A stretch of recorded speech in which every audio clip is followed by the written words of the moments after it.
Dalam bernegara, bangsa kita yakni bangsa Indonesia, sudah beberapa kali berganti kepemimpinan. Namun di antara pemimpin, pada perjalanannya baru ada 3 presiden yang memberikan efek pengaruh besar pada bangsa ini. Sementara beberapa pemimpin lain tidak memberikan pengaruh yang signifikan. Berikut 3 pemimpin besar bangsa Indonesia, yang di masa kepemimpinannya syarat akan kenangan sejarah. Yang pertama adalah Presiden Soekarno. Lahir di Surabaya pada tanggal 6 Juni 1901 dengan nama Kusno Sosrodihardjo. Presiden Soekarno adalah pahlawan kemerdekaan Indonesia, bapak proklamator, sekaligus presiden pertama Indonesia. Kiprahnya dalam berjuang memerdekakan bangsa ini tidak diragukan lagi. Ia dengan lantang membela bangsa, sampai menangkal gerakan radikal dari bangsa Eropa yang hendak kembali menjajah bangsa di Nusantara. Namun, dalam memimpin bangsa Indonesia Soekarno dikenal tidak sekeras melawan penjajah. Dan ini adalah satu kelemahan dari presiden pertama kita, sehingga pada zamannya banyak bermunculan kelompok ekstremis yang hendak melengsarkannya dari jabatan presiden. Begitupun dalam konsep ekonomi, Soekarno memiliki gagasan brilian yang kita kenal dengan berdikari. Lagi-lagi sangat disayangkan, bangsa ini pada masanya sangat sulit untuk diatur dan masih mudah untuk dicerai-berai. Sehingga dampaknya, ekonomi pada era Presiden Soekarno tidak kunjung membaik dan terus mengalami inflasi parah. Mungkin pada saat sekarang banyak dari kita mengira, bahwa masa di mana Indonesia dipimpin Presiden Soekarno adalah masa keemasan. Apabila kita kilas balik, semua tidaklah seperti yang kita bayangkan. Penuh dengan kesulitan ekonomi dan demonstrasi yang berjilid-jilid. Begitu juga di kancah perpolitikan, Soekarno sangat hebat dalam berpolitik luar negeri. Tetapi dalam berpolitik di dalam negeri, Soekarno penuh dengan dilema dalam mengambil keputusan. Mengakibatkan banyak dari lawan politik yang menggunakan kelemahannya tersebut untuk menguliti jabatannya. Masa-masa era Soekarno bukanlah masa bangsa ini mengalami kesejahteraan. Namun, era Soekarno adalah era pembentukan karakter pribadi bangsa Indonesia yang syarat akan keluhuran budaya. Di saat itulah terciptanya Pancasila dan Undang-Undang Dasar yang menjadi pedoman negara sampai saat ini. Presiden Soekarno telah berhasil menanamkan nasionalisme karakter pribadi bangsa yang sangat kokoh. Walaupun banyak polemik yang terjadi, namun harus kita akui, pelaku sejarah di masa itu telah membuatkan peta arah pada kita, untuk tetap berada pada jalur yang benar, dalam menuntaskan cita-cita mulia bangsa Indonesia.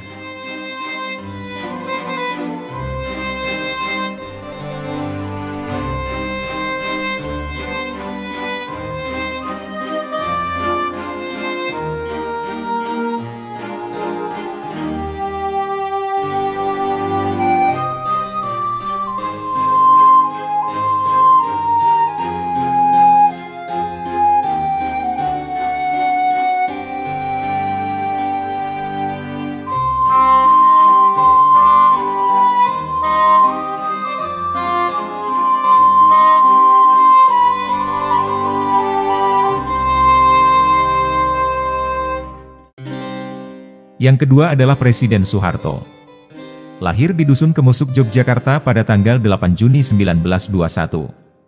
Presiden kedua Indonesia yang dikenal dengan sebutan The Smiling General. Satu dari 8 jenderal bintang 5 yang ada di dunia. Sosok yang satu ini sangat dingin dan bersahaja. Selalu tampil sederhana menyejukkan bagi rakyat kecil pendukungnya, tapi merupakan malapetaka bagi lawan politiknya. Bertolak belakang dengan Presiden Soekarno, Soeharto justru tampak santai dalam politik luar negeri dan keras di dalam negeri. Sehingga tidak sedikit orang yang menyebutnya presiden bertangan besi. Selama kurang lebih 32 tahun dirinya menjabat, hampir tidak ada lawan politik yang sanggup menenggelamkannya. Begitupun dengan ekonomi Indonesia, rakyat dinilai mampu memenuhi kebutuhan dasar di era Soeharto. Hingga banyak guyonan gambar Soeharto yang bertuliskan "enak zamanku". Memang benar adanya, jika pada era Soeharto atau Orde Baru, Indonesia banyak mengalami kemajuan dan penyesuaian daripada era Soekarno atau Orde Lama.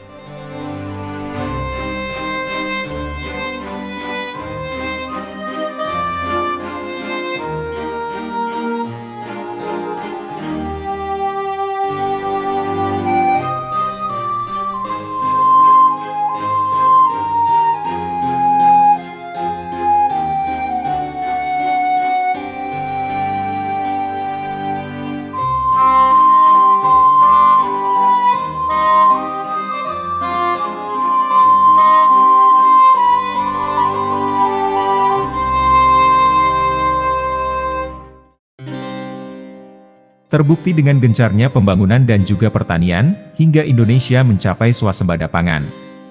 Di masa kepemimpinannya, Indonesia juga berhasil mempertahankan wilayah kedaulatan dari gangguan asing selama 32 tahun. Tidak ada bangsa luar yang berani terang-terangan dalam menentang negara kita. Walaupun sebenarnya, ini juga adalah buah dari fleksibelnya hubungan luar negeri Indonesia pada masa itu. Orang-orang yang tumbuh besar pada masa Presiden Soeharto, pada umumnya pasti rindu akan sosoknya. Masa-masa yang penuh dengan sejuta kenangan tak terlupakan. Meskipun banyak berita miring tentang Presiden Soeharto, namun, jika kembali melihat sosoknya, hati orang-orang dari generasi Orba pasti tertegun. Jadi selama Sukmo masih satu dengan badan, Sukmo masih manunggal badan, manusia hidup. Selama itu masih ada, diuji dalam rangka dua sifat yang bertentangan tadi, gitu. Yang bodoh joyo tadi, gitu. Lantas, tapi kalau kemudian lantas Sukmo sudah pisah dengan badan, itu lantas apa? Badannya tinggal menjadi badan. Nah, tinggal pertanyaannya, Sukmonya mau kemana? Sukmonya mana? Ya terserah kepada saudara-saudara semua. Mana-mana itu. Jadi semuanya tergantung pada dirinya. Semua diberi perlengkapan yang sama. Tuhan Maha Hadir, tapi tinggal kepada dirinya masing-masing dalam mengendalikan. Kalau mau yang diujar itu adalah memang yang bertentangan, yang jelek, bukan sifat Tuhan, ya tempatnya juga sudah ada. Di neraka, tidak bahagia di dunia, di akhirat nanti. Yang ketiga adalah Joko Widodo. Lahir di Surakarta pada tanggal 21 Juni 1961 dengan nama Mulyono. Tepat 9 tahun sebelum wafatnya sang proklamator Insinyur Soekarno. Dalam memimpin bangsa Indonesia, Jokowi dikenal dengan pribadi yang tegas dan berani tanpa pandang bulu. Melebur dengan semua elemen masyarakat, serta merangkul semua kalangan yang berpola pikir optimis pada negeri ini. Sikap optimis Jokowi telah berhasil merubah kesusahan di masyarakat menjadi sebuah semangat yang diharapkan. Sesuatu yang bisa dibanggakan dan sangat langka di negara manapun. Di era kepemimpinannya, banyak rakyat kecil yang mulai bangkit dari keterpurukan. Jokowi memberikan kesempatan kedua bagi bangsa ini untuk menjadi pelaku sejarah. Di mana jika di era penjajahan dulu berjuang melawan penjajah, maka di era ini kita bisa berjuang melawan kemiskinan.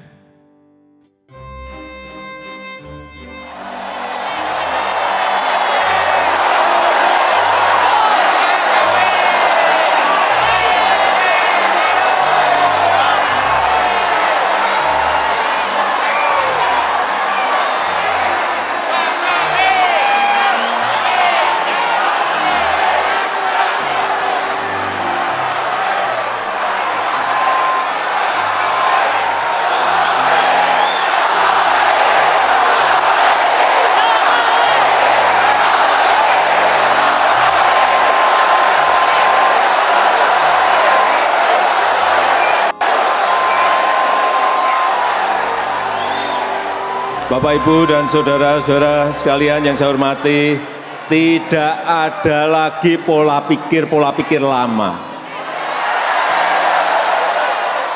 Kita juga tidak ingin ada lagi pola-pola kerja yang linier.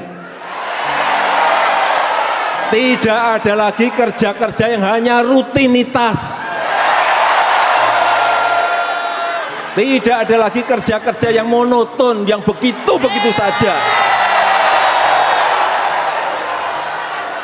Tidak ada lagi kerja di zona yang nyaman.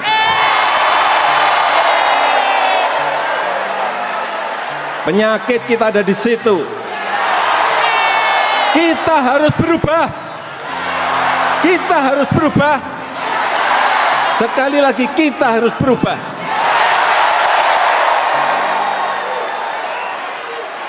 Kita harus membangun nilai-nilai baru dalam bekerja,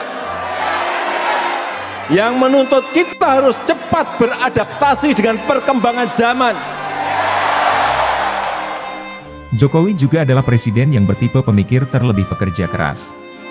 Membuatnya memiliki potensi dan kekuatan besar sebagai motor penggerak kemajuan bangsa.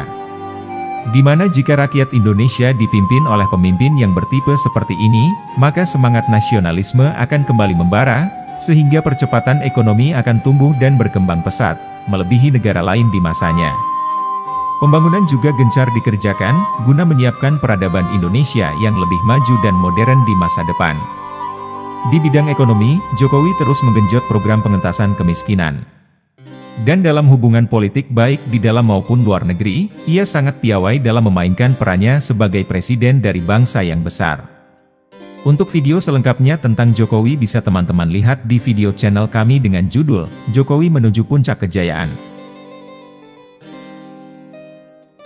Jika ada yang ditambahkan, silahkan teman-teman tulis di kolom komentar. Sekian dulu video dari kami, mohon bantu dengan subscribe, like dan komen, guna meningkatkan algoritma video. Sehingga menjangkau lebih banyak penonton, dalam penyampaian narasi bela negara. Terima kasih dan sampai jumpa di video menarik selanjutnya.